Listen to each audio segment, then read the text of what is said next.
Whoa, the lights, the lights, the lights. Good morning, peace and love. This is Darius A. Stanton, and we are here with the lights of the round table. And my queen with us this morning, the queen of the lights of the round table, all the way back, all the way black, all the way brown, Darlene Brown. Yes. Grateful Grand Rising, everyone. Super excited about our show today and happy to be here. Tossing it over to you, King MJ. What's up, you all? Happy Thursday for you, and glad to be here as well. Lots and lots and lots of stuff to talk about. Lots and lots of stuff to come up with some, give guidance on some solutions so we can get out here and continue to thrive and not just survive.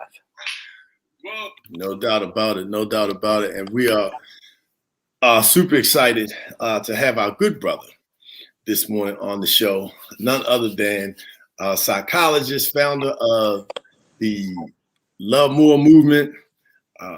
This brother is also part of the Underground Railroad. So many positive things. Diffuses violence in the city of the District of Columbia, Maryland, and all over the country. Former basketball player, which you'll understand why that's important in a moment, at University of Cincinnati, I believe, and also Boone State University. So without any further ado, welcome again, brother. Always a pleasure to have an expert, okay?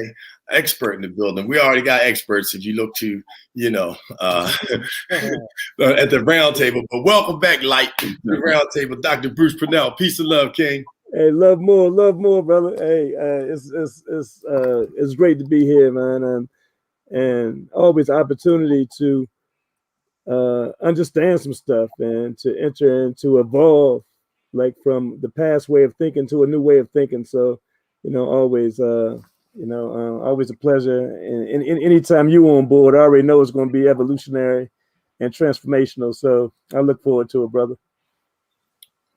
Wow. Yeah, but we want to, we're gonna start a little bit.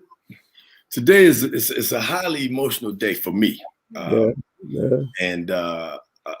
if you're not emotional, I don't know how. So I would just start off by telling you, please go to our YouTube page if you're not there already, and subscribe.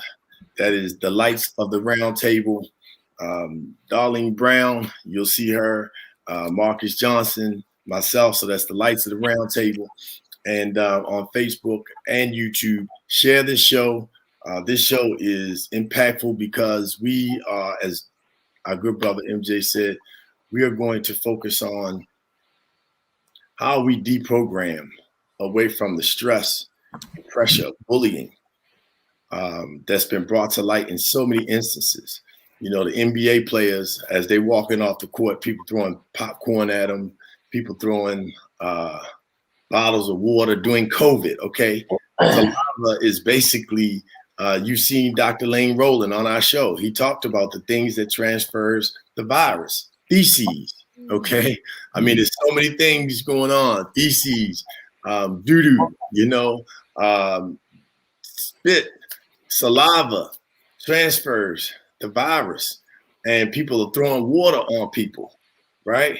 So just think about that, popcorn, throwing that, just in the midst, you coming out of a game and people throwing something at you unprotected, just the mindset of what makes you think that's okay. The gladiator sport, you're in the ring, so I can do whatever I want to do to you. And then the queen, Naomi Osaka, who stood up, had the mindfulness at 22 years old, 23 years old, to wear a Breonna Taylor mask in a major tennis tournament. To wear a Breonna Taylor mask in the middle of a major tennis tournament. Mm-hmm. So these are things that, we're seeing. And then it unfolds where she steps up and says, I'm not able to attend this press conference. She gave notice and let the French Open administration know I'm not able to attend, this press conference. And for my mental health. And she told them, for my own mental health. She held herself accountable. She communicated in advance and then said, I'm willing to pay the fine. And I hope you would take the fine and donate my fine to a mental health program so that other people can be helped. Mm-hmm. And after that, she got attacked and they bullied her. And they brought all four of the majors together. They sent her a letter and said, if you decide to do this, the repercussions could be you could lose your standing, you could lose your existing titles that she, so they basically bullied her, right? What? I mean, and that not just one, but he got all three of the other major directors. There's an excellent article that we published, that we shared on our post in our social media from the USA Today. And it talked about, how, first of all, and we'll ask MJ, lawyer in the team, to talk about the ramifications in terms of employment law and other things here in America. But I understand, in the USA Today article, it also showed that the French government has the same type of provision in the law that protects employees, in those situations. But hold up, I got to tell you, share, okay? Make sure people hear this, because we're going to deal with the solutions on how we break this cycle of abuse, break this cycle of bullying. And I got to introduce this story to you. 12 to 14-year-old, this just broke. It happened last night in Florida. 12 to 14-year-old children were reported they ran away from a foster home, broke into another home. While they were in the home, they stole some guns. They found an AK-47 and another gun. The police arrived. They opened fire on the police. 12 and 14-year-old runaways. Now, understand foster care. So for those who don't understand, first of all, they're children. They're 12 and 14 years old. But they ran away from a foster home, which means that they were in a situation where they were either neglected, abused, or they had no next of kin that was willing or competent enough to take them in. Therefore, they ended up in foster care. Dr. Bruce, can you confirm that's the only way you basically end up in foster care? Am I correct? Yeah. You're a psychologist. Am I right? Yeah, you're right. You're on it. And now these children attack, and then the police officer, says to them, he didn't say to them, please forgive me, I'm caught up this morning. The police officer in his press conference says, I don't know what we've come to when a 12 and 14-year-old would open fire on the police. And I immediately start to think about the video games that we sell our children, that we buy them for Christmas and their birthdays, that teach you how to, Grand Theft Auto. I just go name them one by one, where it teach you to shoot at everybody. The bloody gore, they put Kobe, bless his soul, he was in a, what was that? What's the other one? The one, probably the number one. Grand Theft Auto. No, not Grand Theft Auto, the military one. Mortal Kombat? Call of Duty, Call of Duty. They had Kobe Bryant, the basketball player, was in Call of Duty as a character, promoting this, right? So, so you wonder why children are doing it. They watch their abused and neglected. So they come out, and then they watch police shoot unarmed people with their hands behind their back, handcuffed on the ground. Yeah. They watch a man 9 minutes kneel on his neck. So look, share this show. That's what we're talking about. I wanted to set the stage for you so you could understand my emotions. So as I get filled up this morning, we prayed before we came on the show. We breathed. We're going to do all of that. But I wanted to set the stage, and I want you to make sure you share it, you put it out there so people understand the dynamics of what we're dealing with here on the Lights of the Round Table. So we got a lot to deal with. We got a lot to unpack. Dr. Bruce, man. I'm telling you, I have to say, it's interesting that the police officer said that, but I think it is indicative of what we see every day, the disregard for human life. So yes, these young boys clearly were not in a space where they were rational. For me, understanding psychological abuse, mental abuse over long periods of time, and we don't know that scenario, but we know that that is a common practice in foster care system. Not every child experiences that, but majority of them do. So right there, they're already in a defensive posture. And I believe that officers have the ability to de-escalate situations when they choose to, because we have seen them de-escalate scenarios and situations on camera when it wasn't involving Black and brown people. And so I believe that these young boys were acting in a defensive posture simply because of the abuse psychological that they may have been. If they were fleeing a foster care home, that means they were fleeing probably for fear of their own life, and they were already in a defensive posture. And we don't need to speak ill of them in a press conference, not knowing the situation. You know, police is always quick to say, well, we don't want to say anything until we get all the information, but they're quick and in a hurry to defame or speak negatively about scenarios that involve Black and brown people.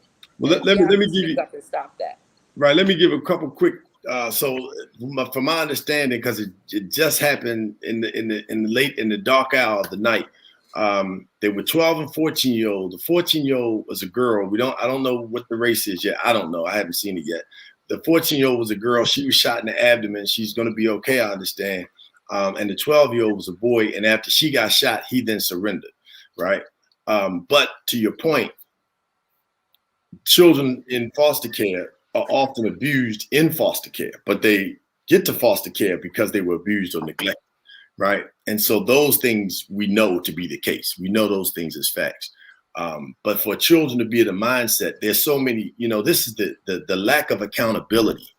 When you talk about Tulsa and you have right now, we got to address and pay homage to the family members, those who are still living, the ones who died, the 3 living members from that community where, the Black Wall Street was destroyed, burned to the ground. And you still have people right now in Texas, in the State House, who have literally proposed a law to strike Frederick Douglass writings, Martin Luther King writings out of the education system and the history teachings in the state of Texas.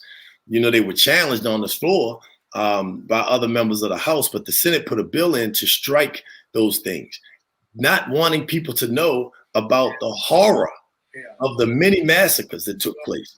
So, not wanting to take accountability and say, oh, gee, I wonder how this could happen. Oh, it's very easily understood how it's connected if you just open your eyes. And so, let me shift back to Naomi Osaka and the situation there. Dr. Bruce, before I do that and go to Marcus so he can give us the legal slant and understand the dynamics of her role as a contractor, a player in the professional tennis arena, the mindset, of children to be at that place, connect that dot for us, please. Yeah.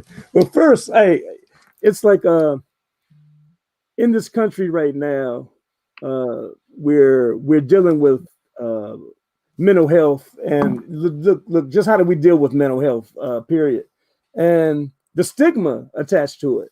And this is an example of how the stigma is created. You have a sister who is brave enough to be authentic and vulnerable and share that she can't take it right now. Like, so mentally she can't handle this, whatever it is, right? We're coming out of a pandemic. Somebody that's already suffering from depression, no matter who it is, right? Let's take away her profession or whatever. A young sister suffers from depression, social anxiety, is brave enough to say it, and then she's punished for it. And then, so this is what we got to deal with. That's what I say is an opportunity to really deal with how it happens, because we try to wonder, well, how does stigma happen? It happens because when you share what's going on, you're punished for sharing what was happening with you. So, and now it's like, how do we deal with it? And that's why I say it's an excellent opportunity to deal with the mental health crisis piece, because why would you share something that's very sensitive to anybody? Why would you share that if you feel that you're going to be villainized and punished for sharing it? So, it's right now it's a opportunity to deal with what millions of young people go through. And we also got to know that our African American athletes and entertainers are not protected. They're viewed like now because you get paid your property, and you can put that aside and you have to move forward even if it means a crisis. So I think this is a no-brainer for real. It goes to the whole idea of still treating employees as slaves. And I think that, there are bigger issues. All of these issues that we're dealing with, the way the police are talking and acting, the way that the foster care system is broken in many places, the way that there's a breakdown in the family, the way that employees are treated by their employers, et cetera, et cetera. The epidemic is the fact that there was a complete breakdown in the system and definition and structure of humanity. I mean, we are essentially and I use this word often and people laugh, but I'm like, we are de-evolving, we're devolving as it relates to humanity and how we treat one another. You look at what's going on airplanes, and there's a level of entitlement that goes beyond any physical laws that actually exist. The fact that we throw around the term supremacy when you don't act, if you're supreme, you don't act with abject fear, a perpetual fear of another, group of people. You actually work towards figuring out solutions and how you can set up.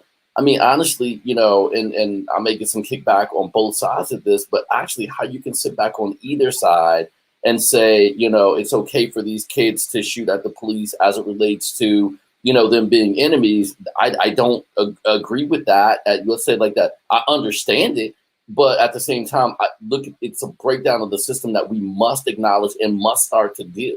We have to deal with it.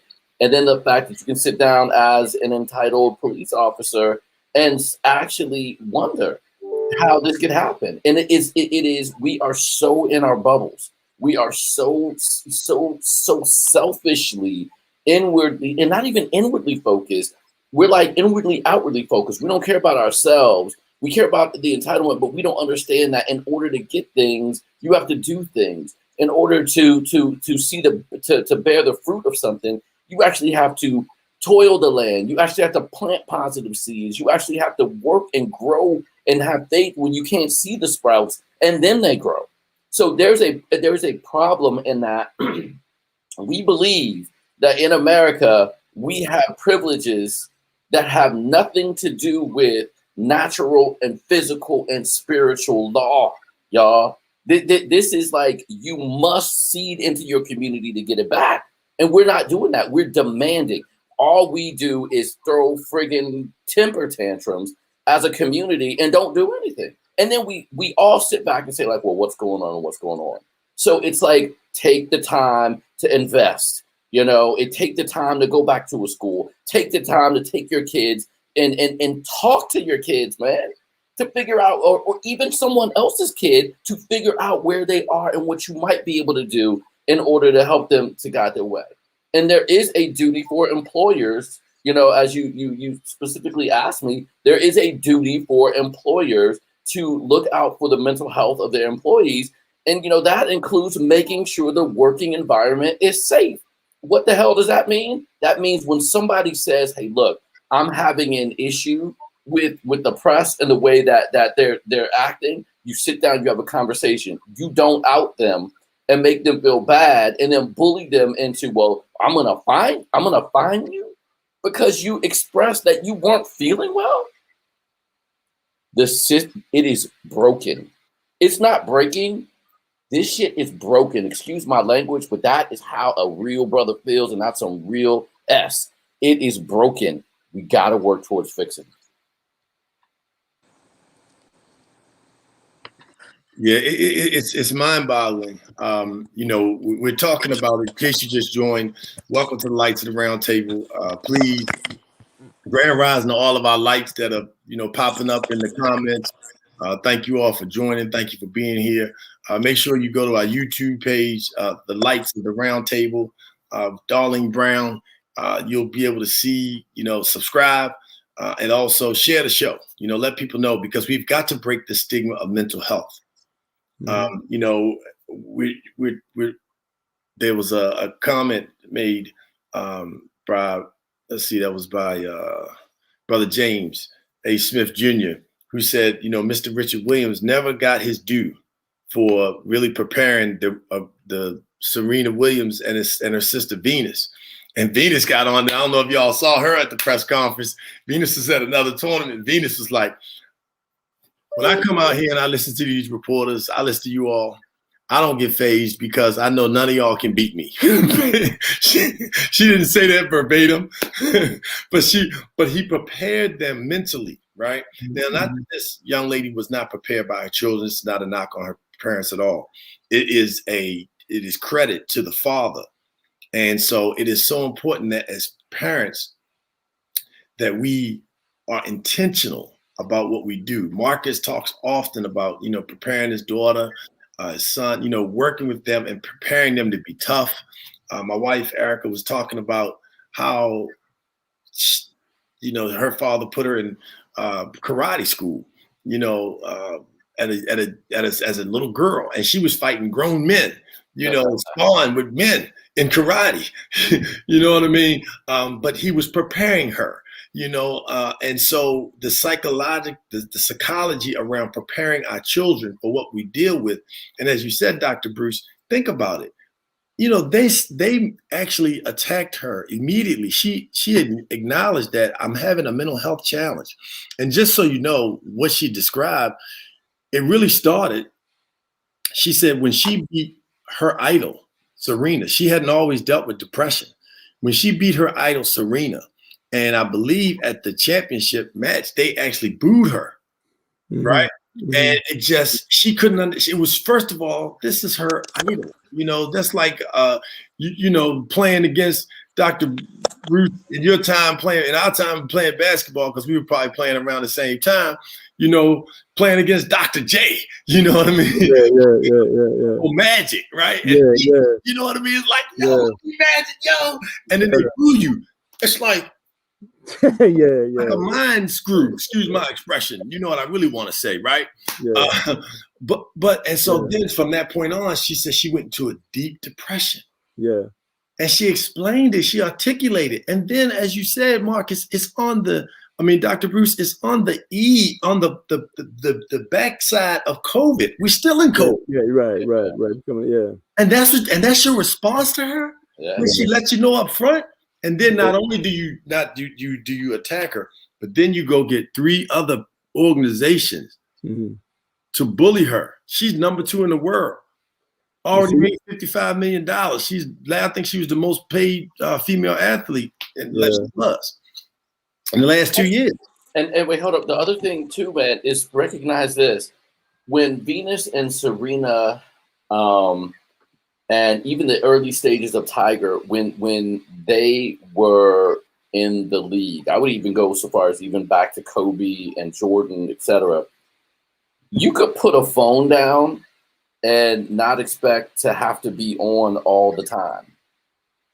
And as we continue to go on, and Naomi won a couple of years ago and beat Serena, you can see the viciousness of people, and you can't put it down anymore. And you're looking at these stars, and people, I'm like, dude, there are major multi-millionaire stars that have killed themselves, not because of the money that they had or did not have, but because of the voices that were in their head and the viciousness of some of these people out here and understanding how this stuff works. So for Naomi, none of us really can understand how it is to always have to be on. At my level of success, being a successful jazz entrepreneur and in the wine industry, I have to take stuff where people are like, your wine tastes like crap, and then everybody jumps on them because it's like, what are you talking about? The wine tastes great, this, that, and the other. You have people that are like, you can't play piano, and there are other people that are like, I love your music, and even with having 2 mental health care professionals as parents, 3, my stepmom as well, you sit up and you say to yourself, I can't even imagine the amount of pressure and the amount of perpetual triggering that this woman was under, especially as a Japanese, right, star. Not, you can say whatever you want to say about who her dad is, who her mom is, where she is. She when you see Naomi Osaka, you see the Japanese flag and how vicious folk are. And it used to be like a jab, like, aha, you're from so and so and so and so. These people are vicious, and this woman has to put up with on her Twitter. She has to put up with it on her Facebook. She has to put up with it on her Snapchat. She has to put up with it on perpetual news cycles. I have to turn my notifications off on my phone because I don't want to hear the news anymore. Imagine if the headlines for the past 3 days were your name. I can't. And Marcus, let me just say this. Think about, to your point. She's Haitian and Japanese, right? So right now in America, she's seeing the world, not America. She's seeing the abuse. President Biden signed an executive order to stop Asian hate. She's seeing the abuse of Asians. In America, she's seeing the abuse of African Americans, and then her own people. Haiti, if you have any idea of what Haiti has been through over this last century and the abuse that Haiti continues to take at the hands of governments, internally, but primarily externally. Yeah. And as a woman, don't forget that. And as a woman. Yeah. And as a woman, and also let me just say to you, not just as a woman who is still very young. Right? Yes, she has done phenomenal things, but let's not forget that she's still a young woman. So she's still developing within herself in her womanhood. She needs to be supported, not shamed and not guilted for having the courage to speak up about how she needed a break and what was going on and that she was not well. So shame on any adult that was around her, in her camp, in her team, that chose to ignore her verbal plea for help and support. That is not what you do when a person is crying out and saying, I need a break. I am not well. What you do is rally around that person to support them in becoming well, and to ostracize her for having the courage to say that, and then to go behind and try to take away what she's earned. Listen, nobody gave those titles to her. She earned them.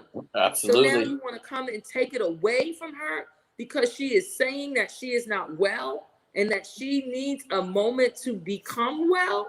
Shame on anyone in that organization and that is that around her in her camp that has allowed that to happen.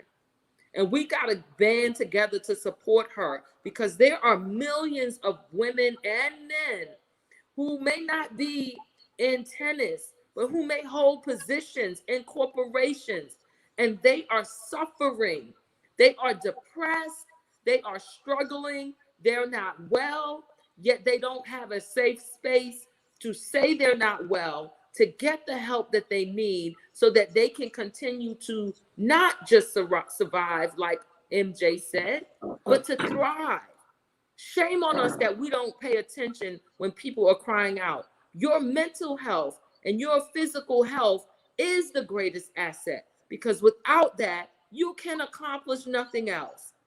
Nothing else can be accomplished when you don't have a sound mind and a well body and a well spirit. That is the most important thing. Yeah. Back over to you, King. Yeah. I think also we have to look at the point, like the point of this, the culture of this, the ideology of this, the fact that this isn't new. It's like, and the idea of money. We got to deal with that psychology of money, right? Yeah. So because the deal is that they're saying that, look, we pay you enough to play this role, and so you're going to play this role whether you like whatever it takes, because you're making a lot of money, and if you don't, then we're going to find somebody else to fill the spot, because it's a role that, you know, you become actually the medication for other people that are using you as a self-medication because, you know, people in the pandemic need that as an escape. So they're making money on the escape. So people are profiting off the freaking pandemic. And it's like, you know, we're not even understanding what people are going through. And it's like we move forward and we look to burn a witch versus to infuse something into a culture that's going to change everything. Like, if we want to do it another way, we can. Right now, it's a moment because we're coming out of the pandemic, we can recreate something else. We don't have to create the same insanity we came out of, right? But we got to look at the culture that this is generating, because this is a culture. Like, this happens over and over and over again, and then we look to burn a witch, and like it goes away, it doesn't go away. The cycle continues. What are we going to infuse into our culture, into our minds, into our psyche? What are we going to create? Like, let's create what we want right now. So let's have a conversation. That's what I say, it's an opportunity right now. Let's support the sister, one, because I don't see anybody that can go against her and win this argument right now. Because, you know, we're understanding what mental health is to everyone in this country right now. But let's create the scenario where this doesn't happen over and over again. We have to infuse something into our minds and say that, okay, look, like, maybe we got to look at humanity more than the role itself. And maybe we need to look at this money piece another way. Like, so, you know, only difference between right now, slavery and the situation now is that we can use money. So if I use money, you have to do what I say. Like the brother was saying earlier, like it's a form of like, I'm an owner, you work for me, you do what I say, and you sacrifice that, then work that out later. We give you enough money, you should be able to pay to make it better. Like the money's gonna make it better. Yeah, the mere thought that you would be in a position where, you know, people, so job, you know, taking a job works two ways. So, you know, when people say, well, oh man, you know, I don't want to do this. They don't pay me enough for that. Well, you took the job, right? Yeah. Okay, so that's one way of looking at it. But then the other way is, you know, so people attack, especially professional athletes. Well, you make all that money, you should do it. What did who was it, Marcus, that said, "Suck it up"? Another tennis player. You know, should have been, has been, right? Rafael Nadal came in and said it. You know, if Roger Federer had said it, which I know he wouldn't, you know what I mean? It would have been something different. But you go and get, you know, the next best thing, remove 3 spaces from the next best thing. Djokovic was like, look, I have a relationship with the press and you all know it. And I understand it, and I wish her well. Now, he's the dude that came up behind Federer and you know, basically dethroned Federer and was the main competition. It was supposed to be Nadal. So Nadal's the one that comes through and it's like, well, you know, it's part of the job. Yeah, it's part of the job. But at the same time, when the press continues to let's say, to transform and with the rest of humanity towards viciousness, it's just being compassionate, man. You know, and like they said, they ask the same question over and over, and it can get in your head. And she's like, right now, I can't handle it, right? The big man was like, I get it, Djokovic. The little man who can't really get to the mountaintop was the one that was like, it's part of your job. Go to the best, man. And, you know, again, when you're dealing with mental health, and I have been vocal about the fact that I have suffered from anxiety, that I have experienced an anxiety attack, that I deal with, you know, imposter syndrome, that, you know, and here I am, the Georgetown lawyer, MBA professor that's spoken everywhere from Harvard, taught everywhere from, you know, those places, Cornell, Georgetown, whatever. And I'm the one that feels like the friggin' imposter in the room. It is an issue, man. And it's something that you have to deal with and work with every day. And it doesn't need the whole idea of, well, I'm going to point a finger at in a negative way. It needs 2 arms, as Darlene was saying. Mm-hmm. That's like, okay, how do we work through this? Hey, can we have a discussion about the press? Like, look, these are some of the questions that you're going to be asked. Hey, can we set up a scenario where we are going to give Naomi some questions ahead of time that she can deal with, because we need to talk about it. We need to be critical to what the press does. but can we do it in such a way where here are the questions you know you're going to ask? So she can go out and perform so that people make money. Because honestly, outside of Naomi Osaka and Serena, I'm not watching tennis. And that's their fear. Get your ass back up there and work, because we need you to make this money. Come on, man. They're trying to come up with solutions for Tiger and his ankle and legs. Why? Because we don't want, look, the ratings show it. If we're not there, people don't want to watch it. Yeah. So don't let your fears and anxiety of what you might lose get in the way with what's going on with these people, because they're people. And by the way, when you invest in your people, every organizational behavior program will teach you, if you take care of your people, they will return it. Help her, make her stronger, community back her. It's not weakness. This is actually strength to be able to come out there, because she knew she was going to get this as well. Yeah, as we had the 36-minute mark. Appreciate you all joining. Thanks for those who put the comments in the chat. Please like, share. If you hear something, what we do here on the Lights of the Round Table, our family already knows. Hashtag the lights are on. Share this with your family, your community. It's so important that we take care of our mental health. So at this moment, just we want to encourage you to just breathe. Just take deep breaths and exhale. Actually inhale through your nose and let it out. It's so important that we just live in the moment of breath, because that's what life is. And it's so, as Marcus said in the beginning of the show, like I'm on the show right now, right? So while I'm on the show, guess what we're doing? And it's happening. Like, you could be on CNN or Lights of the Round Table, and we got this, right? The programming there. So one thing is, Marcus said he and Lim, his lady, when they put your phone down, Marcus, put your phone down, Lim, it's so we're gonna make us put your phone down. Put your phone down, put it down, because it has trained us to be tied to, unfortunately, if it was, I use this term all the time. If all things were even, and when I say that, meaning, in the case, I'm gonna go straight to the core. If all things were even in terms of race in the world, and then, maybe it would be okay if you use certain terms or if you said certain things, but all things aren't equal. So we cannot afford to give our children video games that show them how to kill people and blood splat and think that's okay. And now guess what? The money in gaming is so large that you have NFL teams that have gaming teams that they're paying millions of dollars to. So now it's become another industry, another moneymaker. I mentioned earlier the fact that Kobe Bryant was in a commercial for Call of Duty, the video game that, again, teaches you how to be militarized and kill people, use the different weapons. The children last night who were involved in the shooting with the police, they were shooting AK-47s, a 14-year-old girl. Now, check this out.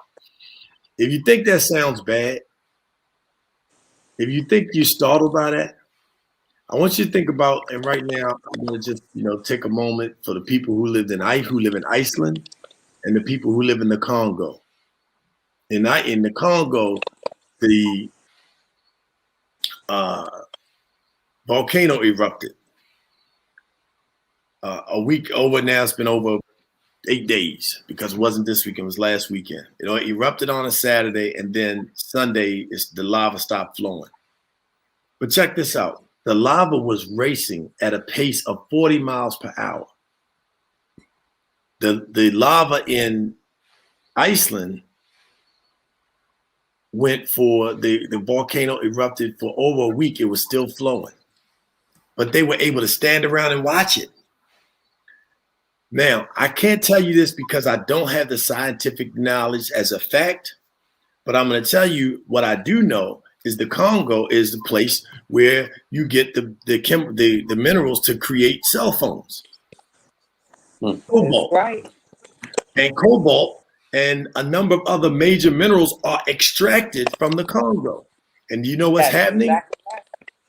In all of the area where the volcano took place, one of the reasons why, and this is a fact, it's been scientifically proven already, the reason why it moved at a rate of 40 miles per hour, nothing to stop it.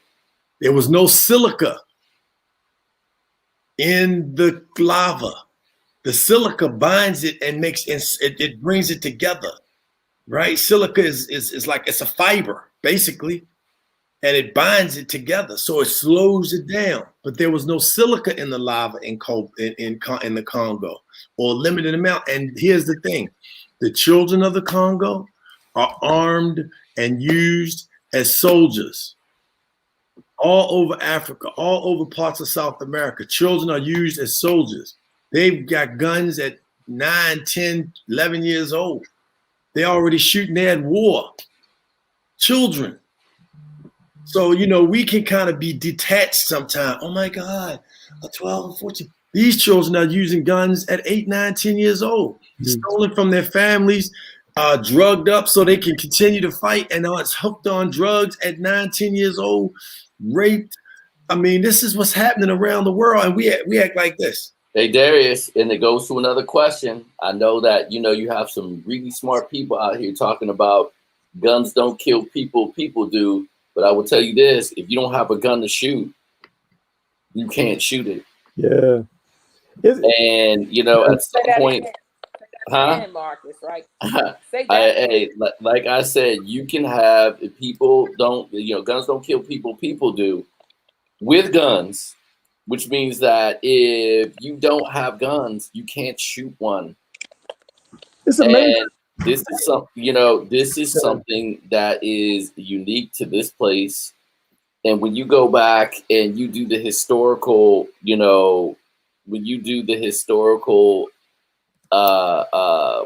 study and evaluation of how we got to the Second Amendment through the Federalist Papers, et cetera, which probably most people listening to this show have not done.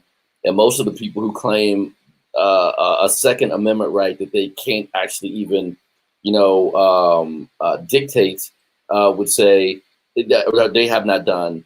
When you look at it, it was for something that was much different than what we're talking about. And, the whole idea of stand your ground is a farce in these states that have it. And that's why many states are starting to revoke it.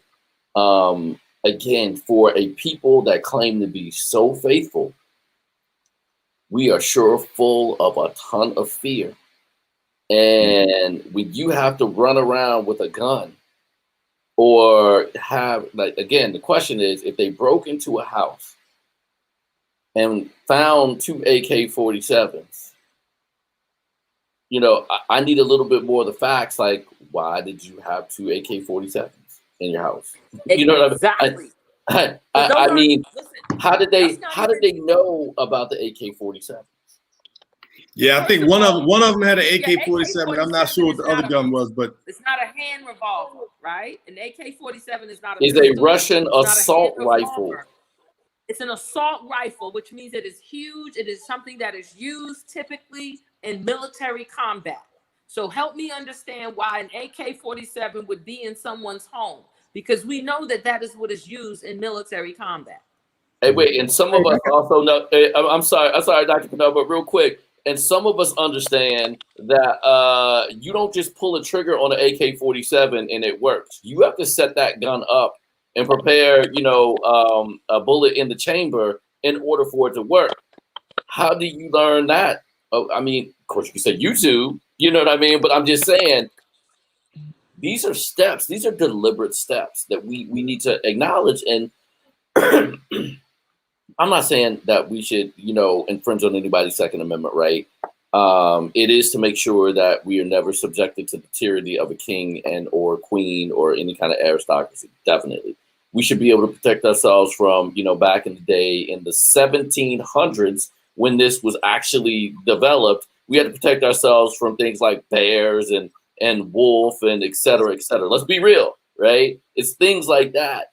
You know, now we really need to acknowledge that there is a pandemic of a mental health crisis on this planet that is doing more damage than COVID could ever do for the existence and the continual development of humanity. And if we don't do something, that will be a very significant action as it relates to our posterity and their ability, again, to even exist. Man, I can't. Absolutely. I can't. And let me just jump in here and say something. Go ahead. We haven't let Dr. Turner speak. Yeah, go ahead. And I cut him off. I'm sorry, darling. Go ahead, Dr. Bruce, and then we're going to come back to Darlene. I'll just say, I can't believe that at this point, like it's not even on the table that we haven't evolved to the point that we're talking about we can't negotiate without guns. Like that is like we still need guns to negotiate.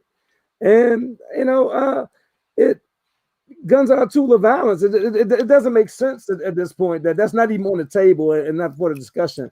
Also, like if you look at one of the major studies in psychology, it was the Bobo doll study with Alvin Bandura. It's like 1986, and he had was a group of children that watched violent cartoons. They wouldn't play with dolls, and they tore their heads off of the dolls. And it showed right there, like one, like there's a connection between influence, like influence of violence and action, actual behavior. And so a violent culture is being promoted. And then we ask a question: why are people so violent? People being socialized to be violent, and we can evolve. We can make a choice to evolve to another place where that we're not moving that way. Like, but I deal with it in the community because I have young brothers that are shooting each other. Because why? They're using terms like ops. So they the ops. It's not even like they shooting at human beings. It's like, oh yeah, they're the ops. So it's a war. They're at war with each other, and it's being promoted at the same time. We say we're trying to prevent something that's being promoted. So we have to really look at what we're doing here and what we're creating and what the outcomes that we're looking for. Like, why would you promote something that you don't want to see? So if you ingest in the same way you say you are what you eat, you are what you see and hear also, even more so. So what you ingest, the vicarious reinforcement, what we see, verbal persuasion, what we hear, physiological arousal, how we feel about it as we go through it, and for performance outcome, how we actually do it. That's a self-efficacy theory. And it shows like we're being bombarded with the same thing that we say we don't want, and then we're trying to suppress the behavior without dealing with the emotions that's causing it. Say that again, Dr. Bruce.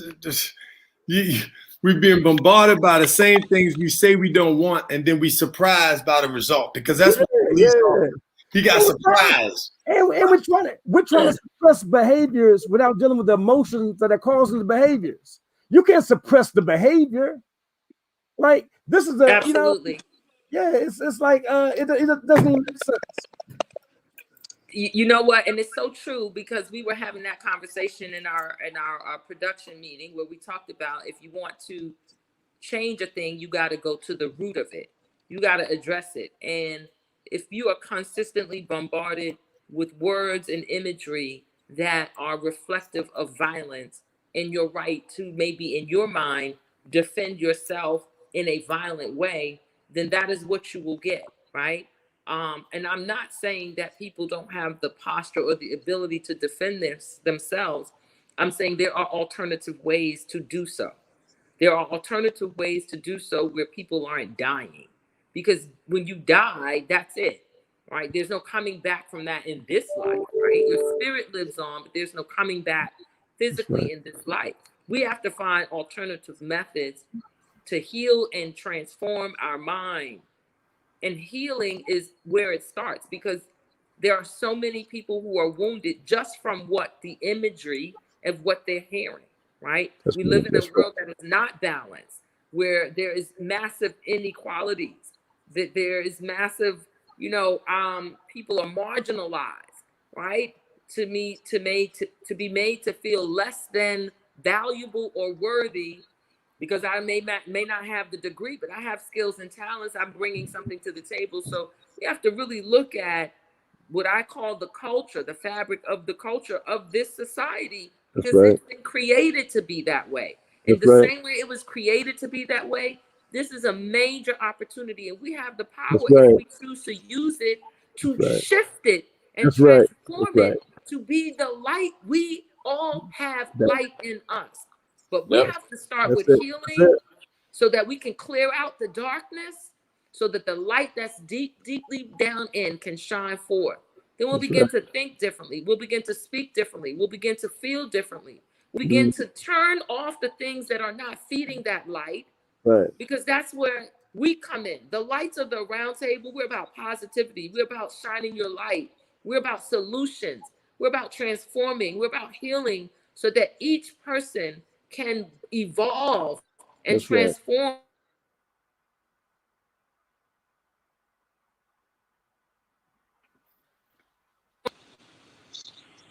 Yeah. We lost you at the end, but yeah, no doubt. I mean, we are about life, you know. Go ahead, Doc. No, I mean, she's the order. I mean, that's it, man. Like, you know, like, and in the shit, like, you know, that this is an opportunity. Like, you know, let's not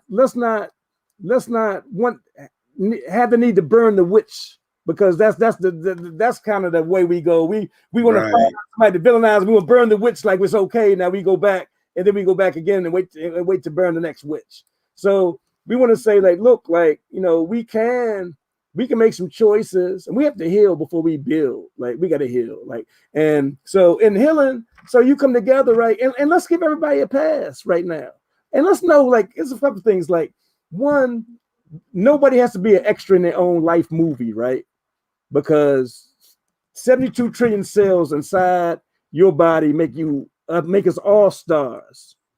250 million cells fertilize one egg that makes every birth a miracle, right? So everybody's a miracle, right? And haven't you had to navigate the trauma you went through in your life? You're here right now, right? So come to the table right now, and we're going to heal together, and we're going to move forward, right? We're going to move forward and evolve. Everybody's valuable enough to love and be loved. Everybody's valuable enough to heal and to grow, thrive, and transform. And we can do it. Like, we can make a choice to do it. And we get to do it together. Like, we don't have to vilify anybody, but you come to the table the right way, man. Come, you know, look, it's time to heal. It's time to heal right now, so we can evolve, and let's do it a different way. And Dr. Bruce, you know, one of the things I often talk about in my world is the fact that, and the power comes from within. You know, not only are we, you know, these incredibly unique and we're these unique beings that have this power, and we are all miracles in the fact that we're here. I mean, it's the blessings of, you know, I can see, I can hear, I can taste, I can smell, I can feel, I have electric power, I have a light that you can see me, glasses because my eyes are going, you know, a shirt on my back, like gratefulness and understanding that. But the other thing that we've been taught a lot of, and, you know, I have this conversation with Lim a lot, is the fact that we're taught that we're not enough. We're taught that we're not enough. We need somebody to make us happy.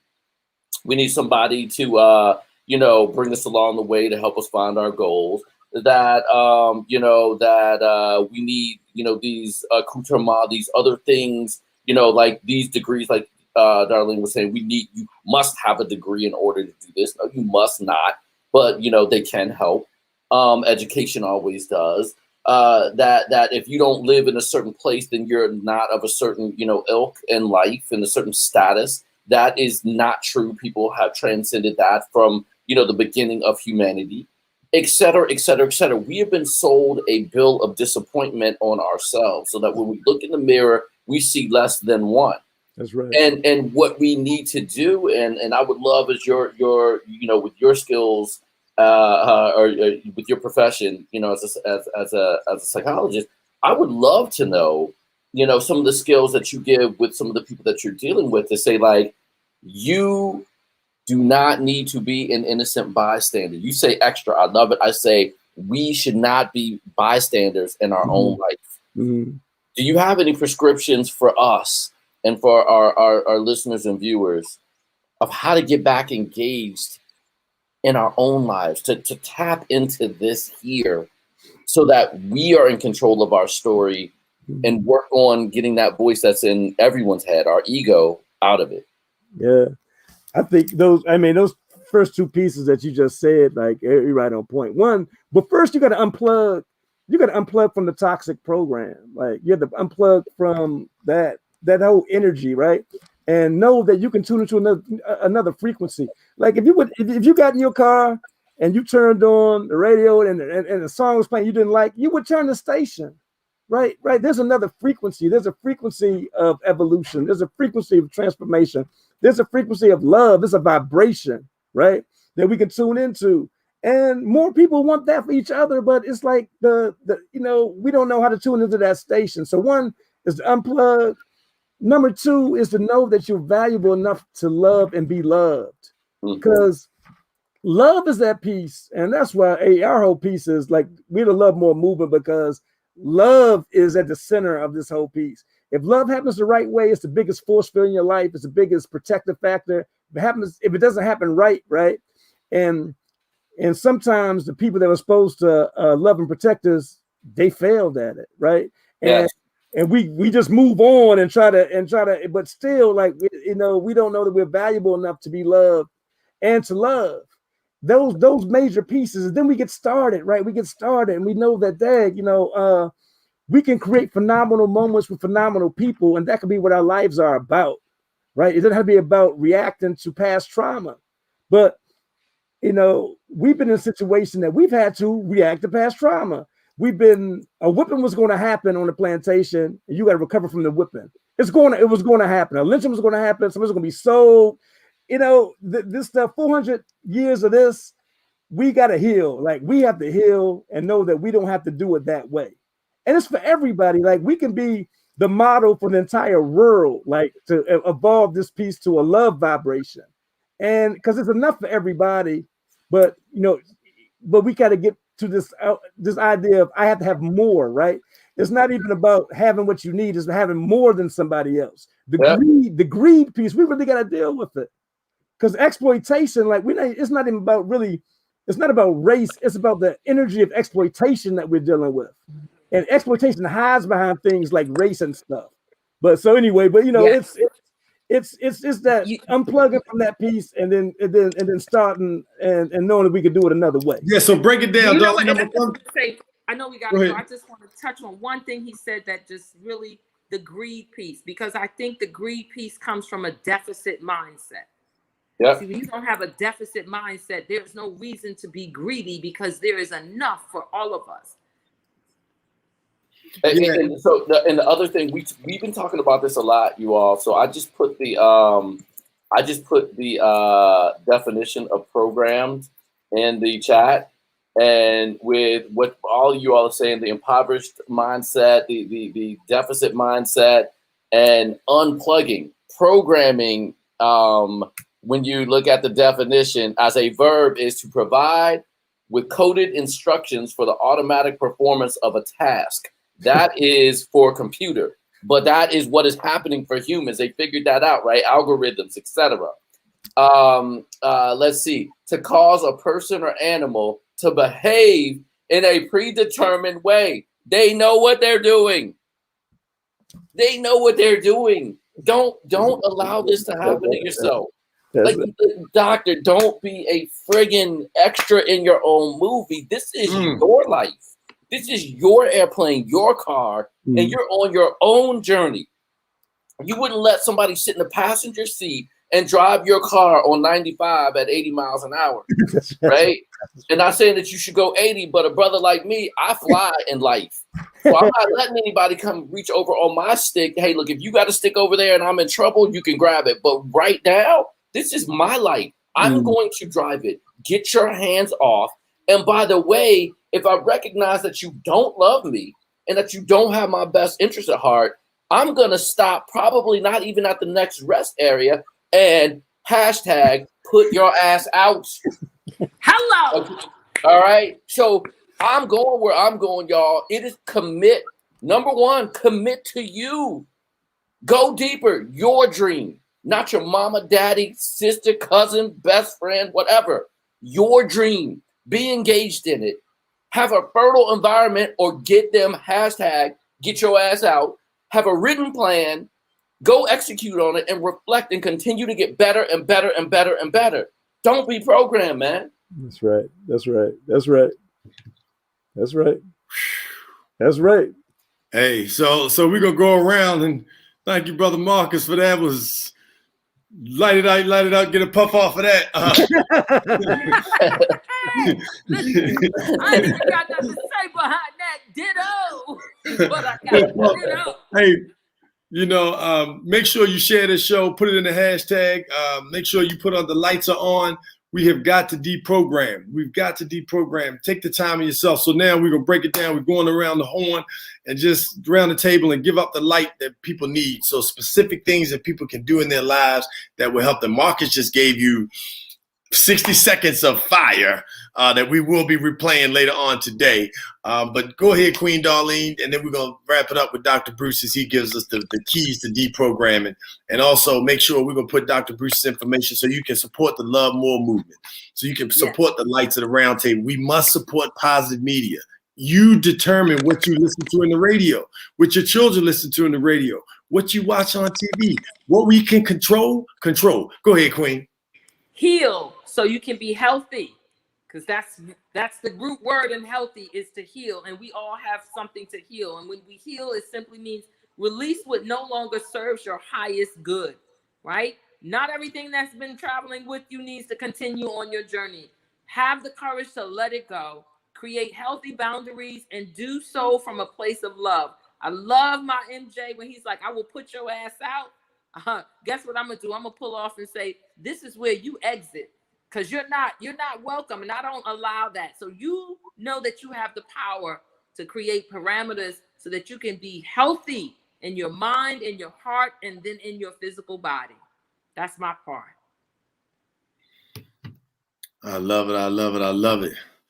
All right, to our good brother, thank you so much for joining us, man. We really appreciate your energy, your light, your power. The brother, you can see his face mask. Let me just make sure you see him. Love more, bruh. You know what I'm saying? It starts words and power, So go ahead, Dr. Bruce. I'm just going to end my leader's affirmations, man. L, love like you've never been hated. E, express yourself like you've never been judged. A, affirm your desires until they become self-fulfilling prophecies. D, dream like you never had a nightmare. E, energize your life like your spirit had a magical solar panel.